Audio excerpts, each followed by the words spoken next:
Oi, gente, tudo bom com vocês? Meu nome é David Rian, eu sou estudante de psicologia do Centro Universitário Santo Agostinho e hoje a gente vai conversar um pouco sobre relacionamento abusivo em casais homoafetivos a partir de uma perspectiva da análise do comportamento. Esse trabalho foi feito por mim, David, e orientado por Daniele Borges Xavier, que é mestre em Teoria e Pesquisa do Comportamento pela Universidade Federal do Pará. Primeiro, a gente precisa entender o que é relacionamento abusivo. E a gente trouxe um conceito de que ele é entendido como aquele em que uma pessoa exerce poder e controle sobre a outra. Práticas abusivas, elas podem ser encontradas tanto em relacionamento hétero quanto em relacionamentos homoafetivos. No entanto, nas relações entre dois homens, há uma tendência de ter dinâmicas comportamentais que são específicas e que se diferenciam de relações que são lésbicas ou heterossexuais. Isso vai impactar diretamente na forma como a violência é tanto vivenciada quanto mantida. E aí essas relações são atravessadas por questões como pressão da masculinidade hegemônica, que deslegitima, desencoraja demonstrações de vulnerabilidade. Além disso, outro aspecto que atravessa é que a expressão da sexualidade de forma mais fluida pode gerar mais conflitos ligados a ciúmes e inseguranças por parte do casal. Outro aspecto importante é a homofobia internalizada. Muitas vezes silenciosa e atrelada a sentimento de vergonha, de culpa, a homofobia internalizada atravessa essa relação. E aí a gente vai ter, dentro da homofobia internalizada, algumas formas de defesa, como a hipermasculinização, que é valorizar comportamentos que são heteronormativos e deslegitimar, diminuir, inferiorizar comportamentos que fogem a essa regra. E aí, segundo alguns estudos, há também nessas relações um maior risco de violência física em comparação com casais lésbicos. E aí, na identificação dessa dinâmica em casais homoafetivos, alguns indicativos são predominantes, como ciúmes excessivo, domínio da privacidade do parceiro, relação sexual forçada, violência psicológica, física e verbal, assim como isolar a vítima das relações sociais. Na perspectiva da análise de comportamento, essas práticas podem ser explicadas de diversas formas, por meio de conceitos como controle aversivo, contingências de reforçamento e punição, o que pode ocasionar padrões comportamentais de fuga e esquiva, muitas vezes. O objetivo do trabalho foi levantar dados e analisar na literatura classes de comportamentos que estão presentes no relacionamento abusivo entre homens gays, além de analisar suas consequências e os fatores que contribuem para a permanência dessa realidade.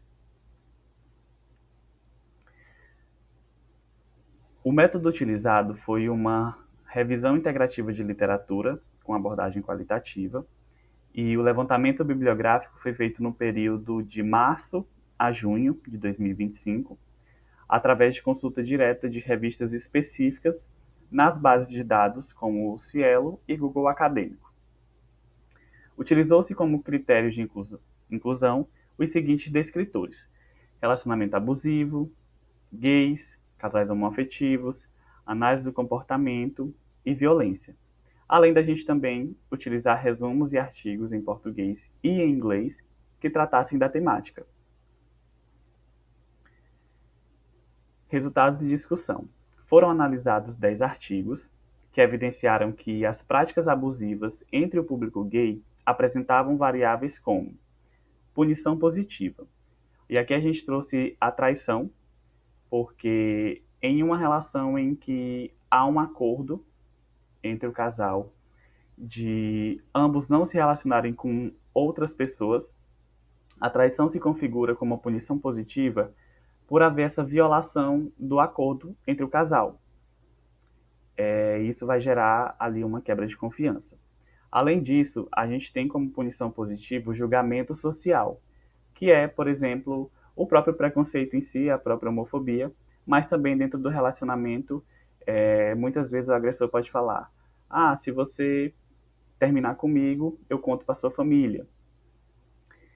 E a gente também vai ter a punição negativa, que é afastar a vítima de contingências que são reforçadoras para ela. Muitas vezes a vítima gostava de fazer atividade física, gostava de sair com os amigos, e isso é cerceado dentro desse relacionamento abusivo. E a partir disso, a compreensão que a análise do comportamento tem é de que isso se configura como uma punição negativa. Além disso, a gente também vai ter o sexo desprotegido sem consentimento como forma de punição negativa. E, na esfera do reforço positivo, a gente vai ter demonstrações de afeto em público, estabilidade financeira, presentear a vítima logo após uma briga. Às vezes o parceiro é agressivo e às vezes o parceiro é romântico, é carinhoso. Isso mantém a esperança na vítima e dificulta tanto o reconhecimento dela dentro de uma relação abusiva, quanto dificulta também a ruptura, o rompimento desse relacionamento. Reforço negativo. Diminuição por parte do agressor, né, do monitoramento das redes sociais da vítima. Efeito de regras. Regras sobre a eficácia da denúncia. A vítima não se sente confiante, não se sente confortável, não se sente amparada em denunciar. E a gente vai ter também como variável as variáveis motivacionais, que englobam dependência emocional e que estão atreladas também à ausência de rede de apoio por parte da vítima. E aí os efeitos disso podem gerar comportamentos de esquiva, como por exemplo, a vítima evitar usar redes sociais, evitar se encontrar com os amigos, conversar com os amigos, evitar utilizar alguns tipos de roupa, evitar ter alguns comportamentos e também não denunciar por receio do parceiro descobrir, por medo do parceiro descobrir essa denúncia.